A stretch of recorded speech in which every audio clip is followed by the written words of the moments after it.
Hello everyone, welcome to this session of text book super coaching. मेरा नाम है तुलिका और मैं हूं आपकी यूजीसी नेट पेपर वन की फैकल्टी। आज जिस टॉपिक पे हम बात करने जा रहे हैं वो काफ़ी इंपॉर्टेंट है उन सारे स्टूडेंट्स के लिए जो कि यूजीसी नेट के एस्पिरेंट्स हैं और अपकमिंग यानी कि जून 2025 में अपना एग्जाम देना चाह रहे हैं। सो लर्नर्स, बहुत सारी बातें हैं related to paper one pattern, उसको हम डिस्कस करेंगे आज इस सेशन में और साथ ही साथ आपको ये भी गाइड करेंगे कि कौन से हैं वो हॉट टॉपिक्स जिनको आपने करना है स्टडी और क्या टेक्निक होनी चाहिए आपकी इस समय so that you can take up paper one in the right direction. So अभी लर्नर्स, हमने ये देखा है कि हमारा जो पेपर वन का पैटर्न है वो थोड़ा चेंज हो रहा है, शिफ्ट हो रहा है।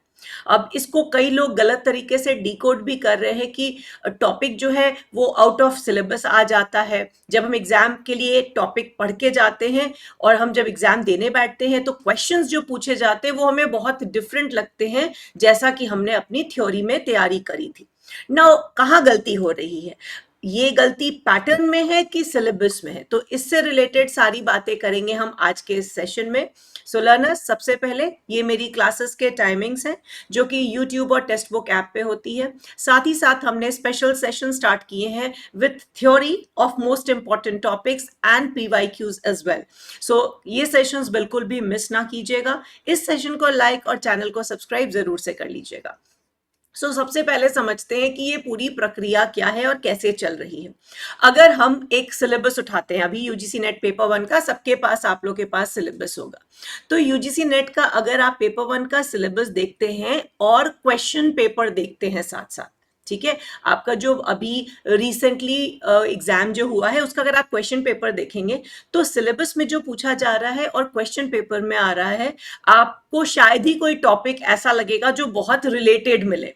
राइट आपको लगेगा अरे हम यूजीसी नेट जब यूनिट वन देख रहे हैं तो टीचिंग एप्टीट्यूड में 4-5 चीजें दी गई हैं, रिसर्च में 5 पॉइंटर्स दिए हुए, 6 पॉइंटर्स दिए हुए, कम्युनिकेशन में 4 पॉइंटर्स दिए हुए, ये कहाँ से क्वेश्चंस निकल के आ रहे हैं?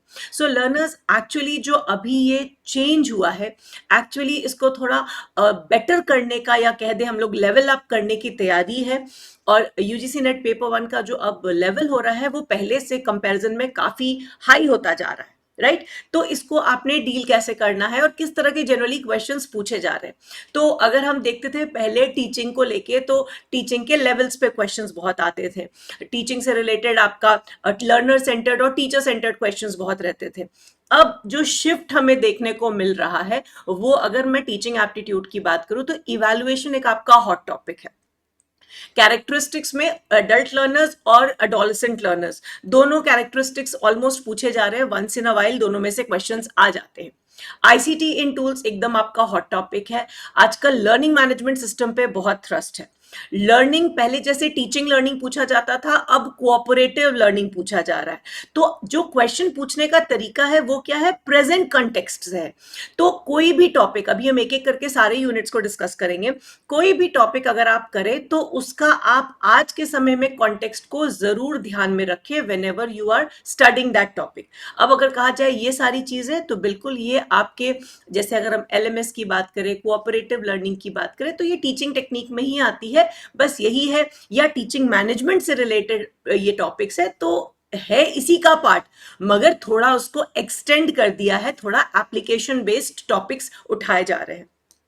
अगर मैं बात करूं रिसर्च एप्टीट्यूड की, तो जेनरिक टाइप्स ऑफ रिसर्च एक टॉपिक है हमारा, स्टेप्स ऑफ रिसर्च है, एथिक्स है, प्लेजारिज्म है और रेफरेंसिंग है। ये कुल मिला के 2-4 पॉइंट में रिसर्च का हमारा सिलेबस खत्म हो जाता है। बट जब आप क्वेश्चंस देखेंगे तो आपको लगेंगे पता नहीं कहाँ से क्वेश्चंस आ रहे हैं। तो अभी आपने जो टॉपिक्स अच्छे से करने हैं वो है आपके लॉन्गिट्यूडनल क्रॉस सेक्शनल रिसर्च, जिससे क्वेश्चंस बहुत रिपीटेडली पूछे जा रहे हैं।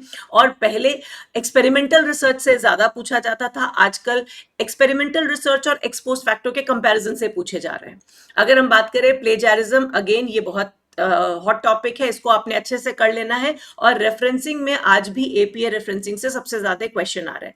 सैम्पलिंग टॉपिक आपने कर लेना है, उसमें चाहे प्रोबेबिलिटी हो या नॉन प्रोबेबिलिटी हो, दोनों आप कवर कर लेंगे। कम्युनिकेशन में अगर हम देखें तो टाइप्स ऑफ कम्युनिकेशन में पहले जो क्वेश्चंस होते थे वो बहुत बेसिक कम्युनिकेशन के बैरियर से, मॉडल से, या फिर टाइप्स ऑफ कम्युनिकेशन से क्वेश्चंस होते थे।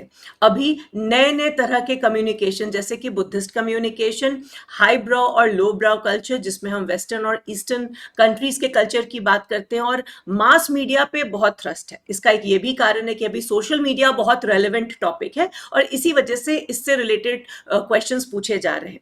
साथ ही साथ नॉन वर्बल कम्युनिकेशन पे काफी थ्रस्ट रहता है, तो आपने ये टॉपिक भी अच्छे से कर लेना है। रीडिंग कॉम्प्रिहेंशन के लिए मैं कहूंगी प्रैक्टिस इज द की, और एक अच्छी रीड देने की हैबिट डाल लीजिए अगर आप भी क्लियर करना चाहते हैं अपना अपकमिंग एग्जाम। इन्वायरमेंट पे अगर हम देखें तो किस तरह के क्वेश्चंस आते थे पहले, तो पहले काफी टू द पॉइंट क्वेश्चंस आते थे, कुछ सर्टेन प्रोटोकॉल्स करके चले जाइए आपका हो जाता था। But now there has been a shift, बहुत रिसेंट से रिलेटेड और अवेयरनेस लेवल से रिलेटेड क्वेश्चंस आ रहे हैं। तो बट स्टिल आपने कुछ ऐसे प्रोटोकॉल्स हैं जो एवरग्रीन है, आपने करने ही करने हैं। एसडीजी और एमडीजी पे पहले बहुत क्वेश्चंस आते थे, बट चूंकि एसडीजी अभी ऑनगोइंग है, इसको आपने इग्नोर नहीं करना है। पोल्यूशन में वाटर पोल्यूशन से ज्यादा क्वेश्चंस पूछा जाता है नेक्स्ट बैच में, यानी कि दिसंबर वाले एग्जाम्स में ज्यादा उससे क्वेश्चंस आते हैं। अभी अगर मैं बात करूं जून की, तो आप एयर पोल्यूशन को अच्छे से पढ़ लीजिएगा, इससे रिलेटेड जितने भी टॉपिक्स आते हैं उसको पढ़ लीजिएगा। चूंकि पोल्यूशन एक बहुत हॉट टॉपिक है, बहुत रेलिवेंट टॉपिक है, आपने पेरिस अग्रीमेंट को जरूर से पढ़ लेना है, और जितने भी कॉप्स जो अभी चल रहे हैं ऑफ कोर्स उसको कवर कर लेना है। रिसेंटली देखा गया कि वाटर के पैरामीटर पे, यानी कि पीएच लेवल, टर्बिडिटी, ये सब चीजों पे, चाहे फिजिकल हो या केमिकल पैरामीटर्स ऑफ वाटर पे क्वेश्चन आते हैं, और साथ साथ प्यूरिफिकेशन पे भी क्वेश्चंस आए हैं। आईसीटी में जो ज्यादातर क्वेश्चंस देखे जा रहे हैं वो मेमोरी और उसके टाइप्स में आते हैं, नंबर सिस्टम कन्वर्जन पे, इंटरनेट से रिलेटेड बहुत क्वेश्चन आता है। अगर ये भी, इसके भी पूछने का तरीका, पूछने का पर्पस यही है कि आप कितने अवेयर हैं, आपको फिशिंग के बारे में कितना पता है, वेब के जो सारे लेवल्स हैं, चाहे वो वर्जन्स हैं, उसके बारे में आपको कितना पता है, सॉफ्टवेयर के बारे में आप क्या जानते हैं। तो जनरल नॉलेज से कनेक्ट करता हुआ आपका क्वेश्चन पूछा जा रहा है।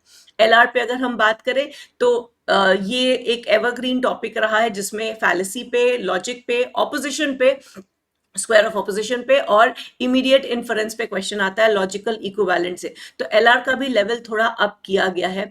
हायर एजुकेशन में आप अगर देखेंगे तो पहले प्री इंडिपेंडेंस और पोस्ट इंडिपेंडेंस कमीशन से क्वेश्चंस हुआ करते थे। एक टाइम चल रहा था जब एनईपी 2020 से बहुत क्वेश्चंस आ रहे थे, बट अब there has been a change. अब ऐसे कमीशन से क्वेश्चंस आते हैं जो उतनी पॉपुलर नहीं है। इधर देखा गया है कि एनईपी से काफी कम क्वेश्चंस हो गए हैं, एक आध क्वेश्चन आता है, तो बहुत ज्यादा क्वेश्चंस नहीं पूछे जा रहे हैं। एंशिएंट यूनिवर्सिटी अभी भी है। सारी यूनिवर्सिटीज को क्रोनोलॉजी में डाल दिया जाता है ताकि आपका समय ज्यादा लगे उस तरह के क्वेश्चंस को बनाने में। रेगुलेटरी बॉडीज और उनका ईयर ऑफ स्टैब्लिशमेंट अगर आप कर लेते हैं तो वो आप क्रोनोलॉजी बेस्ड क्वेश्चंस को भी अच्छे से सॉल्व कर लेंगे। डीआई देखा गया है कि ज्यादातर बच्चों को थोड़ा ज्यादा कैलकुलेटिव लग रहा है, और मैथमेटिकल रीजनिंग का भी लेवल अप देखा गया है। पिछले 2 साल के आप अगर जितने भी पीवाईक्यूज हैं, यानी कम से कम 4 से 5 जो सेक्शंस हैं जो आए हैं साइकिल्स में, उनके डीआई और जितने भी आपके मैथमेटिकल रीजनिंग से रिलेटेड क्वेश्चंस हैं, उनको आपने जरूर से करना है प्रैक्टिस। सो लर्नर्स, अगर आप फाउंडेशन से अपनी तैयारी करना चाहते हैं तो हमारा batch 3.0 is already going live with paper 1 and paper 2, जहां आपकी तैयारी होती है थ्योरी और एमसीक्यू की। पेपर 2 के ये सारे सब्जेक्ट्स हैं हमारे पास, so you can get yourself enrolled for a perfect preparation. अब आपने करना क्या है, इस चेंजिंग पैटर्न को देखते हुए आपकी तैयारी कैसी होनी चाहिए। कम से कम आपको 5 साइकिल ऑफ एग्जाम पेपर पे फोकस करना है, उसे कवर करना है। जितने भी लेटेस्ट और रेलेवेंट टॉपिक्स है उनको आपने छोड़ना नहीं है, थोड़ा डीप में पढ़ना है। बहुत सारा ऐसा कंटेंट है जो थोड़ा आउटडेटेड है, उसको आप अवॉइड कर सकते हैं। ये समझिए और इसको आइडेंटिफाई कीजिए कि कौन टॉपिक से ज्यादा क्वेश्चन आ रहे हैं और कौन से बिल्कुल नहीं आ रहे, तो वो थोड़ा रेशियो अपना बना लीजिए कि किसको आप एलिमिनेट भी कर सकते हैं। जब भी कोई क्वेश्चन को आप आंसर करते हैं, यानी जब भी प्रैक्टिस कर रहे हैं, कम से कम उस पर्टिकुलर क्वेश्चन की कंसेप्चुअल क्लैरिटी जरूर से गैदर कीजिए, क्योंकि एक क्वेश्चन अगर अच्छे से बन जाएगा तो उससे रिलेटेड आने वाले 2-3 क्वेश्चंस बन सकते हैं। आपके नोट्स जो हैं उसको फ्रीक्वेंटली अपडेट करते रहिए। पहले अगर आपने बनाए थे, मान लीजिए लास्ट टाइम प्रिपेयर कर रहे हैं, अभी वापस रिवाइज कर रहे हैं, उसमें आपको कुछ नया मिलता है, उसे ऐड कर लीजिए। जैसे आईसीटी टूल्स जो हैं वो बहुत सारे नए नए आते रहते हैं, तो वो सारे आपके नोट्स अपडेटेड होने चाहिए। और आपका हर वक़्त फ़ोकस रहना चाहिए। जैसे जो भी हमारे वीडियोज़ आते हैं जिसमें हम ये टर्म्स यूज़ करते हैं, न्यू टॉपिक्स, ट्रेंडिंग टॉपिक्स, यानी कि ये रिसेंटली पूछे गए हैं, तो इन पे आपको थोड़ा ज़्यादा फ़ोकस या थ्रस्ट देना है when you are preparing, and JRF हो सकता है आपका पक्का। लर्नर्स, ये मेरा टेलीग्राम ग्रुप है। किसी भी तरह की इंपॉर्टेंट अपडेट के लिए आप इस टेलीग्राम ग्रुप को ज़रूर से ज्वाइन कर लीजिए। आपको सर्च करना है @तुलिका मैम के नाम पे। अगर आप भी यूजीसी नेट की तैयारी कर रहे हैं, सेट एग्जाम्स दे रहे हैं, या असिस्टेंट प्रोफेसर बनने का है आपका भी सपना, don't forget to join my Telegram group. I hope this session was informative and insightful for all of you. इसके अलावा अगर कोई प्रश्न रह गया है तो ज़रूर पूछिए in the comments, and I will take it up in the next class. All the very best. Don't forget to like, share and subscribe. I'll see you in the next class. Bye bye.